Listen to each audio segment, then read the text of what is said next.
ગુજરાતમાં આવેલી મોગલ માતાજીની 4 શક્તિપીઠો, એક જન્મભૂમિ ભીમરાણા. મોગલમાં માત્ર એક સમાજની નહીં પણ 18 વર્ણની આઈ ગણાય છે. આઈ મોગલનું પ્રાગટ્ય 1350 વર્ષ પહેલા દેવસુર આપાને ત્યાં ભીમરાણામાં થયું હતું. છેલ્લા 40 વર્ષથી ઘનશ્યામગીરી બાપુ દ્વારા આ પવિત્ર સ્થળનો વિકાસ કરવામાં આવ્યો છે. બીજું, ગોરવિયાળા.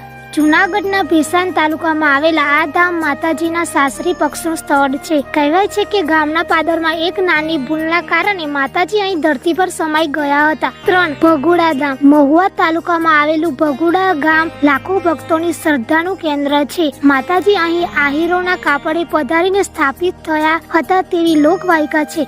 અહીં નિસંતાનની સંતાન અને દુઃખીઓના દુઃખ દૂર થાય છે, તેમજ ભક્તો માટે અન્ન ક્ષેત્રની સુંદર વ્યવસ્થા છે. 4. ખબરાઉ ધામ. કચ્છમાં આવેલા આ ધામ તેના દિવ્ય વાતાવરણ માટે જાણીતું છે. આ મંદિરની વિશેષતા એ છે કે અહીં કોઈ ટ્રસ્ટી મંડળ નથી, ખુદ માતાજી સંચાલન કરે છે. તેમ માનવામાં આવે છે કે અહીં મણિધર બાપુ તેમની નિસ્વાર્થ સેવા અને પૈસા ન લેવાની ટેવ માટે ખૂબ પ્રખ્યાત છે. તમે આમાંથી કયા ધામના દર્શન કર્યા છે? કોમેન્ટમાં જરૂર જણાવજો. જય મોગલમાં.